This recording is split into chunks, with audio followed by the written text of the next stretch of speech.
नमस्कार, मैं हूँ संजय सोनवणी। मेरे एक मित्र जो हमेशा यहाँ की वीडियो पर प्रतिक्रिया देते रहते हैं, आदिल दारूवाला उनका नाम है। उन्होंने काफ़ी सवाल अवेस्ता के बारे में और ऋग्वेद और वैदिक लोगों के बारे में पूछे थे। कभी जवाब देने का मौका नहीं मिला, मगर आज कुछ सवालों का मैं जवाब देना चाहता हूँ। एक बात साफ है कि ऋग्वेद और अवेस्ता एक समान है। उसमें विरोधाभास है, मगर वो समान है। क्यों? क्योंकि भाषा जो है वो भाषा बहुत ही समान है। क्योंकि अवेस्ता बना या धरुष्टर बने वो उत्तर अफगानिस्तान में, और वैदिक धर्म बना दक्षिण अफगानिस्तान में। ये भौगोलिक निकटता होने की वजह से भाषा में साधर्म्य होना एक लाजिमी बात है। जैसे अवेस्ता में देवा है तो वो वैदिक संस्कृत में देव बन जाता है। वहाँ अहूर है, यहाँ वो असुर बन जाता है। वहाँ मित्र है या मित्र बन जाता है। वहाँ यस्न है या यज्ञ बन जाता है। तो ऐसी जो समानता है ये सिर्फ भाषिकी नहीं, वो धर्म कल्पनाओं की समानता भी बहुत ध्यान रखने लायक है। सिर्फ बात इतनी है कि जो अवेस्ता या जोरोस्टर के धर्म के लिए जो पूजनीय है वो असुर तत्व है, अहूर तत्व है। इसलिए जोरोस्टर के धर्म को अहूर माजदा यानी महान, माजदा यानी महान, बुद्धिशाली, और वो माजदा शब्द वैदिक संस्कृत में बन के आता है मेघा यानी बुद्धि। तो अहूर और असुर समानार्थी शब्द है, मगर ऋग्वेद में भी शुरू में असुर शब्द जैसे अवेस्ता के लोग लेते थे या जोरोस्टर लेते थे या अवेस्ता में लिखा गया है, तो असुर यह जैसे जरथुस्त्र के धर्म की नींव है, वैसे ही पहले ऋग्वेद की शुरुआत में उनकी जो देवताएं हैं वो वरुण हो, जिसको सबसे ज्यादा बार असुर यह अभिधान दिया है, वो बहुत सम्मान पूर्वक दिया है, असुर वरुण। मैंने जो असुरवेद नामक उपन्यास लिखा, असुरवेद, तो उसके पीछे भी ये सांस्कृतिक संघर्ष जो बाद में पारसी धर्म या अवेस्तन धर्म या जिसे हम अहुर माजदा का धर्म या धरुस्तर का धर्म कहेंगे, उस धर्म को और ऋग्वेद का धर्म को शुरुआत में शब्द का अर्थ समान था, असुर शब्द का, मगर बाद में इन दोनों धर्मों में एक ढंग का विवाद छिड़ गया, संघर्ष छिड़ गया। ये स्वाभाविक है, दो धर्म कभी साथ साथ जीवित रह नहीं सकते। तो वैदिक लोगों ने धीरे धीरे असुर शब्द का अर्थ पूरा उल्टा कर दिया। जो पहले पूजनीय या वीर्यवान या महनीय तत्व था, वो एकदम निषेधात्मक, तिरस्कारात्मक एक उसको रूप दिया गया। और ये देव और असुर के जो भी संग्राम वैदिक लोग भारत में आने के बाद पुराणों में जो हमें दिखते हैं, वो संघर्ष यहाँ के नहीं है। वो संघर्ष है पारसी धर्म और वैदिक धर्म के बीच हुआ वो संघर्ष है। पारसी परशु नाम से ऋग्वेद में आती ही है। बहुत सारी जमातें आती है जो आज भी ईरान में रहती है। वो भारत का उसमें एक भी संबंध नहीं है। परशु हो, बाकी और भी जमातें जो आती है, भलानस हो, जिन्हें हम आज बलूची लोग कहकर जानते हैं, ऐसी जो जमातें हैं वो जमातें ऋग्वेद में आती है, वैसे अवेस्ता में भी आती है।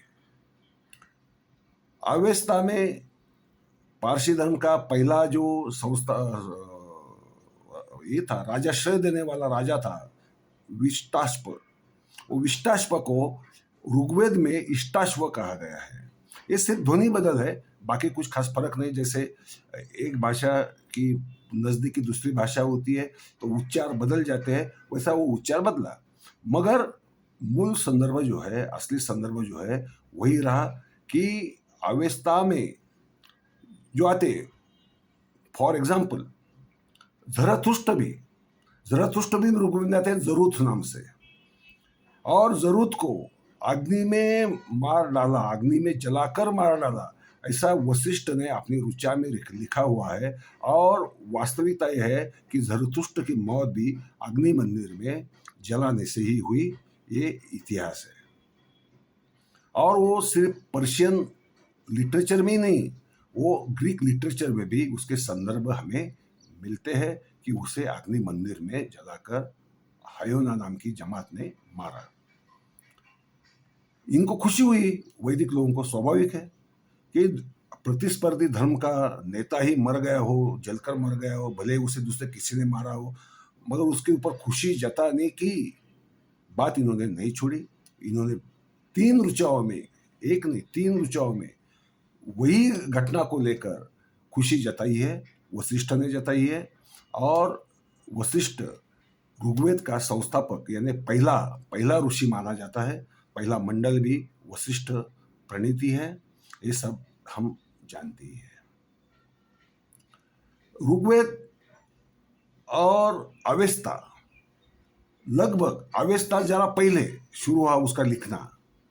जरथुष्ट्र वैदिक धर्म स्थापन होने से पहले पर्शियन धर्म, पारसी धर्म, या आज हम जिसे पारसी धर्म कहते हैं, ओरिजिनल नाम अहुर माजदा का धर्म था, वो अहुर माजदा का धर्म पहले स्थापित हुआ। दोनों धर्मों में और एक समानता क्या थी, वो यस्न जिसे कहते थे और ये यज्ञ जिसे कहते हैं, तो अग्नि, लकड़ियां जलाना और मंत्र कहकर उसकी थ्रू अपने इष्ट देवता है, पूजनीय देवता है, उसकी अर्चना करना, इन दोनों धर्मों में एक समान भाग था। मगर ध्यान में रखिए, जरथुष्ट्र का यस्न या यज्ञ जो था वो अहिंसक था, हिंसा का उसमें कोई लेश मात्र भी नहीं था। मगर वैदिक यज्ञ में पशु का बलि दिया जाता था, वो तो जाहिर सी बात है, गाय हो, बैल हो, भैंस हो, बकरा हो, बलि दिया जाता था उसे, उसके यज्ञ में उसका मांस का हवि चढ़ाया जाता था और अपने देवताओं को प्रसन्न करने की चेष्टा की जाती थी। तो विरोधाभास इन धर्मों में कब पैदा हुआ, जब पारसी धर्म को जब राजाश्रय मिलने लगा, विष्टाश्व उनका पहला राजाश्रय देने वाला राजा था, और वैदिक धर्म को वो नहीं मिलता था, तो ये दाशराज्य युद्ध भी जो हुआ वो असुर धर्मीय यानी कि अहुर माजदा का धर्म या जरथुष्ट्र का धर्म और ये देवों का धर्म जो बाद में बना, जो पहले नहीं था, पहले असुरों का ही धर्म था, ये बाद में देवों का धर्म बना। क्योंकि देव, ये जरथुष्ट्र के लोग या अवेस्ता का धर्म जो है या अहुर माजदा का जो धर्म है, वो देवों को दुष्ट कहते थे, इनके लिए देव पूजनीय हो गए और असुरों को उन्होंने द्वेष शुरू किया। बाद में 200-300 साल में स्थिति ऐसी आई कि अहुर माजदा का जो धर्म है वो फैलता चला गया, दक्षिण अफगानिस्तान तक उसका फैला हुआ, और वहाँ के जो स्थानिक टोलियाँ थी उनका समर्थन वैदिक धर्म के बजाय मिलने लगा पारसी धर्म को।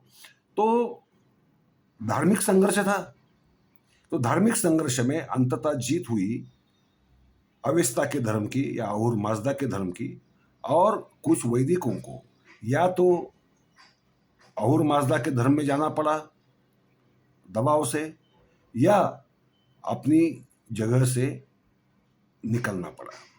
तो कुछ जो कट्टर वैदिक थे या कट्टर यज्ञ धर्मीय थे या कट्टर वैदिक यानी ऋग्वेद के धर्म का पालन करते थे, उन्होंने भारत का रास्ता चुना और भारत में वो आए वो शरणार्थी के रूप में। और देखिए एक नियति क्या होती है, नियति बड़ी अजीब होती है। वही जब इस्लाम का आक्रमण हुआ तब अहुर माजदा के जो धर्म के लोग थे उनको भी अपनी मूल भूमि छोड़नी पड़ी और भारत में आश्रय लेना पड़ा। मगर बहुत बाद में 7वीं 8वीं सदी के बाद वो घटना हुई और पारसी लोग यहाँ जिन्हें परशु कहा गया है ऋग्वेद में, वो पारसी लोग, क्योंकि वो धर्म का नाम जो था वो और माजदा था, धर्म था, मगर स्थानिक भौगोलिक नाम मिल जाता है ना कभी कभी, जैसे इजिप्ट का धर्म इजिप्शियन, पर्शियन धर्म ये परशु लोगों से, तो उन्हें हम सारे पारसी कहने लगे, क्योंकि भौगोलिक नाम उनको हमने दे दिया। जैसे हिंदू धर्म का नाम भौगोलिक ही है, और ये नाम भी हिंदू नाम देने वाले भी अवेस्ता में, हिंदू नाम पहले आता है अवेस्ता में, ये ध्यान में रखिए। हिंदुस्तान में या इस भूमि पर सिंधु नदी के पार जो लोग रहते हैं, स का पर्शियन भाषा में ह हो जाता है, जैसे असुर का अहुर, वैसे ही सिंधु का हिंदू हुआ। तो सिंधु नदी के पार जो भौगोलिक प्रदेश है, वहाँ सब हिंदू लोग रहते हैं, ऐसा आता है पहली बार ईसा पूर्व 1500 में लिखे गए अवेस्ता में। तो आजकल बहुत लोग हिंदू नाम को लेकर बड़ा बवाल खड़ा कर देते हैं। उन्हें लगता है कि मुस्लिम लोग आए और गाली बोल के शब्द हिंदुओं के लिए यूज किया। ये सरासर गलत है, वो बात नहीं है, वो जाने दीजिए। द्वेष विद्वेष और तिरस्कार की बातें हम छोड़ देंगे, उससे हमें कुछ लेना देना नहीं है। हम किसी से तिरस्कार नहीं करते, तिरस्कार करना हमारा धर्म नहीं है। तो पारसी धर्म को ये सारे हिंदुओं ने एक तरह से धन्यवाद इसलिए कहना चाहिए कि हिंदू शब्द जो आज मिला है, या हिंदुस्तान नाम जो मिला है, वो पारसी लोगों की वजह से। मगर पर्शियन धर्म अवेस्ता का मूल रूप से वैसा के वैसा रहा। उसे अकेमेनिड समय में, दारियस फर्स्ट, उसके दौरान उसे लिखा भी गया ईसा पूर्व 6ठी सदी में, ध्यान में रखिए। तब यहाँ भगवान बुद्ध और महावीर भी समकालीन थे, तब वो लिखा गया। और ऋग्वेद भारत में लोग आने के बाद बहुत सालों बाद लिखा गया। ऋग्वेद की भाषा में बहुत फर्क किया गया, ध्वनि बदल किए गए। वो पारसी भाषा और प्राकृत भाषा, उसका एक अजीब मिश्रण उसमें हुआ, और एक ढंग से हाइब्रिड भाषा बन गई। हाइब्रिड भाषा, ध्यान में रखिए, ऋग्वेद की भाषा असली नहीं है। ऋग्वेद की मूल भाषा ये अवेस्ता के समान ही रही होगी, इसमें कोई किसी को भी शक नहीं है। धर्म कल्पनाओं में भी कोई विशेष अंतर नहीं है। सिर्फ फर्क इतना है कि जो अवेस्ता में पूजनीय है वो ऋग्वेद में तिरस्करणीय है। मगर शुरू के ऋग्वेद की जो शुरुआत हुई, तब वरुण को, असुर वरुण, सम्मान पूर्वक अभिधान दिया गया। 36 बार इंद्र को, वरुण को, अग्नि को भी असुर कहा गया है। ये असुर उपाधि बाद में बदल गई। भारत में ये जब आए, तब ये असुर का कोई लेना देना नहीं था, देव का भी कोई लेना नहीं था। यहाँ की जो देवताएं थी, उसे माँ या आई शब्द से पूजा जाता था। देवियों को, जो जिन्हें आज हम देवी कहते हैं, क्योंकि इलाज नहीं है, क्योंकि सबके ऊपर वो प्रभाव है। और ईश्वर, ये शिव को कहते थे, भगवान शिव को कहते थे। ईश्वर ये शिव की उपाधि है। और ईश्वर शब्द या ओम, ओंकार, यह शब्द ऋग्वेद में आपको कहीं भी देखने को मिलेगा नहीं। ये शब्द इन्होंने यहाँ से उठाया, ईश्वर शब्द इन्होंने यहाँ से उठाया, और एक ढंग से अपना जो वैदिक कल्चर है वो लगभग आधा पर्शियन धर्म जैसा, पारसी धर्म जैसा, और आधा यहाँ के हिंदू धर्म जैसा। और उन्होंने जो योग हो या बाकी कुछ जो यहाँ के समण संस्कृति से आए हुए मौलिक तत्व हो, उनको लेकर उपनिषद बाद में जो लिखे गए, ये सारे समण प्रभाव और शैव प्रभाव या तंत्र के प्रभाव में लिखे गए। अथर्ववेद भी उसी के प्रभाव में लिखा गया। मगर ये अथर्व शब्द आता कैसा?